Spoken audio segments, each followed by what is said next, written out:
સ્વાગત છે તમારું મારા એક નવા વિડીયોમાં।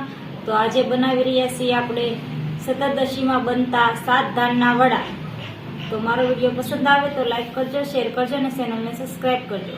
ચાલો જોઈએ 7 ધાનના વડાની રેસીપી। વડા બનાવવા માટે આપણે 7 ધાનનો દળેલો લોટ લઈશું, જે આ દરેક કરિયાણાની જગ્યાએ મળી રહેશે। આ 7 ધાનનો કરકરો દળેલો લોટ હોય છે તે 100 ગ્રામ લીધો છે આપણે। અને હવે આપણે પહેલા આ 1 કપ ગરમ પાણી છે, આમાં ગરમ પાણી જ લેવાનું છે। થોડુંક પહેલા પાણી એડ કરીશું, સ્વાદ પૂરતું મીઠું એડ કરીશું, અડધી ચમચી હળદર એડ કરીશું,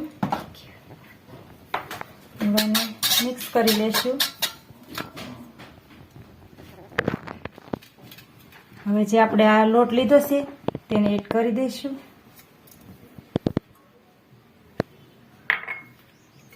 મિક્સ કરી લઈશું। થોડુંક આપણે ગરમ પાણી લઈશું,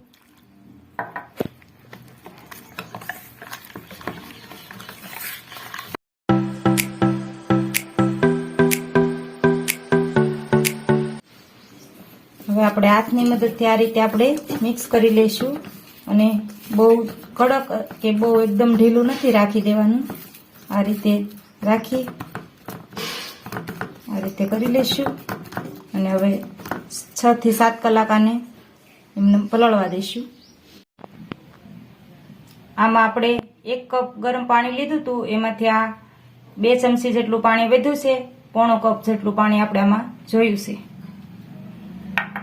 આપણે 6 થી 7 કલાક થઈ ગઈ છે અને આ વડાનું બેટર આપણું રેડી છે। હવે આપણે આમાં મસાલા એડ કરીશું, ચપટીક હિંગ એડ કરીશું,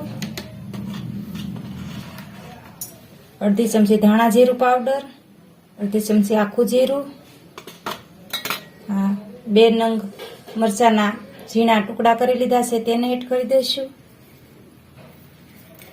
1 નંગ ડુંગળી ઝીણી કાપી લીધી છે તેને એડ કરી દઈશું,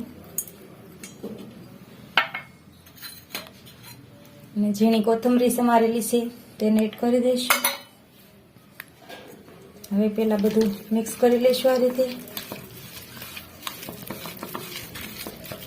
આ ચપટીક આપણે ખાવાનો સોડા લીધો છે તેને એડ કરીશું, અને ઉપરથી વડાને સ્વાદિષ્ટ બનાવવા માટે છાશ થોડીક એડ કરીશું। હવે આપણે મિક્સ કરી લઈશું આ રીતે।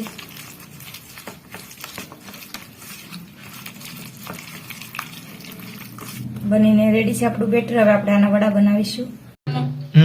તેલ ગરમ મૂક્યું હતું આપણે, તેલ ગરમ થઈ ગયું છે। હવે આપણે તેમાં આપણા આ વડા બનાવી લઈશું આ રીતે।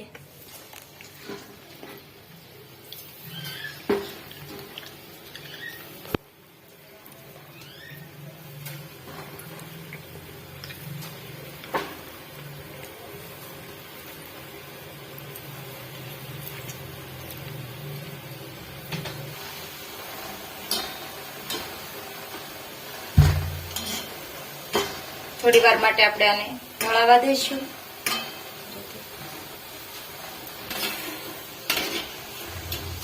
આપણા વડા તળાઈ ગયા છે, હવે આપણે આને એક પ્લેટમાં કાઢી લઈશું।